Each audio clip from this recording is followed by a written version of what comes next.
How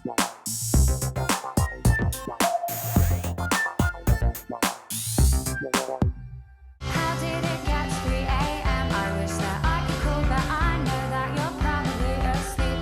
Do I really have to get used to being alone again? I wish that you were here. You must know that you are my best friend. Do we really have to dream? I'm perfectly happy here in reality. I'm wide awake. Think about the things that I could do tomorrow, and I'm trapped 'cause it's dark outside and everybody else. En pleine Fashion Week, je vous réserve toujours une petite pause sucrée. Et cette fois, à Paris, je vous emmène chez les Fées Pâtissières. Vous allez voir, la boutique ressemble à un écrin sucré. Les propriétaires sont jeunes et passionnés, ça fait plaisir et surtout, on a envie de goûter.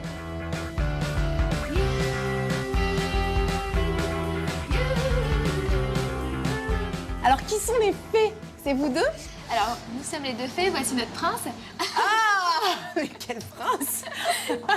Dis donc, vous avez de la chance. Donc c'est lui qui a réalisé toutes les recettes. On a travaillé ensemble tous les gâteaux. Donc D'accord. l'idée c'était de revisiter les classiques français sous forme de bouchées. Vous avez eu donc pas mal de presse, bravo. Et très souvent, les gens se demandaient si on avait assez d'une bouchée ou pas. Alors, nous on recommande 2 bouchées par personne. D'accord. Après, tout dépend. Si c'est pour un 4 heures, si c'est après un gros dîner, mais c'est en moyenne 2 bouchées par personne. Alors après, si c'est juste pour grignoter vers 4 heures, une bouchée suffit largement. On est sur des petites bouchées, mais il y a tellement de textures et de matière dans chacune des pâtisseries qu'au final, au bout de 2 pâtisseries, on est complètement... Oh, ça dépend pour qui, hein.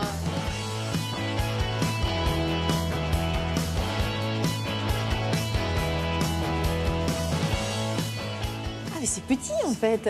C'est vrai que de l'extérieur, j'avais pas l'impression que c'était aussi petit. Donc c'est vrai que par rapport à une taille aussi petite, on se devait d'avoir un produit extrêmement explosif. Ah oui. Donc des notes aromatiques précises, directes. Et puis en même temps rester dans un univers très gourmand. Donc la vanille est très vanillée, c'est un mélange de différents types de vanille. Merci. Donc vous avez vu à l'intérieur, donc à l'extérieur une première texture, et à l'intérieur une autre texture un peu plus dense. Donc des notes aromatiques de lait concentré, de vanille et un croustillant légèrement salé. Donc plein de notes différentes, un rythme très simple mais très efficace. Et là c'est juste super gourmand. Incroyable. Mais il faut le goûter, Franchement- parce qu'on a une impression de, bon, c'est joli, c'est élégant, c'est très féminin, Ah non, mais non, non, gustativement, c'est très puissant. Il y a C'est- tellement de différentes étapes. Mm. Pour une toute petite bouchée, c'est vrai que Ouais. ça explose en bouche. C'est un vrai concentré de plaisir et de passion. C'est vraiment, ce travail à 6 mains était vraiment extrêmement intéressant parce qu'il fallait mettre ensemble 3 idées différentes, 3 personnalités différentes. En fait, quand vous la C'est mangez... pas trop sucré. Non, j'aime pas le C'est sucre. pas laquelle. J'aime pas le sucre. C'est Oui. fou ça de ne pas aimer le sucre pour un pâtissier. J'aime pas ce qui est sucré, Ah, donc pas ce qui est trop sucré, donc trop sucré. les mauvais pâtissiers. C'est vrai. Un bon pâtissier doit savoir doser. C'est qu'on a chacun une personnalité, puis à travers ce qu'on fait, on exprime ce que l'on est. Donc j'ai un côté féminin, j'aime ce qui est délicat, j'aime ce qui est rythmé, j'aime ce qui est structuré.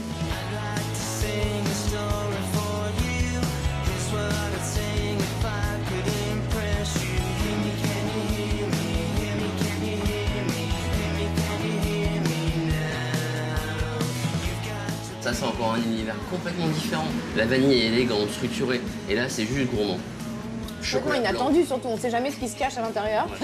C'est une orgie de dessert là.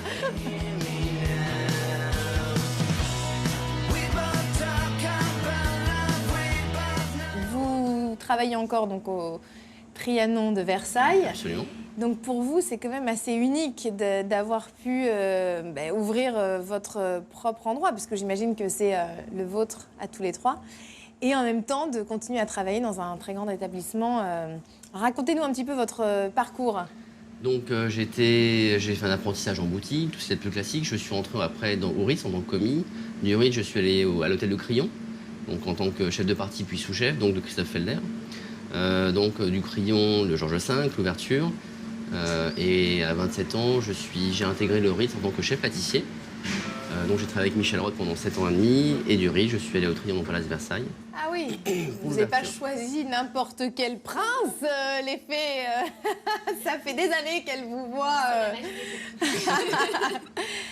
Incroyable. Alors c'est vrai qu'il y a une vraie transition entre ce monde finalement des hôtels de luxe et votre savoir-faire avec l'ouverture d'une boutique dans un quartier finalement assez L'idée, accessible. c'est quand même de démocratiser la pâtisserie. Aujourd'hui, c'était quand même quelque chose qui était réservé à une élite.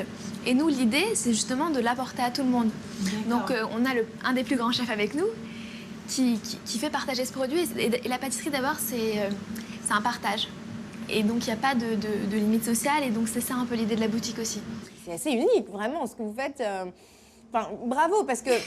Excusez-moi, j'arrête pas de dire bravo, mais c'est vrai que je suis j'ai entrepris aussi de mon côté, donc je sais toutes les étapes que ça prend et aussi le courage qu'il faut pour ouvrir sa propre société. Vous êtes passé à l'étape première, directement la boutique, et ça donne envie. Vous voyez, il y a plein de jeunes qui nous regardent, et voilà, c'est possible.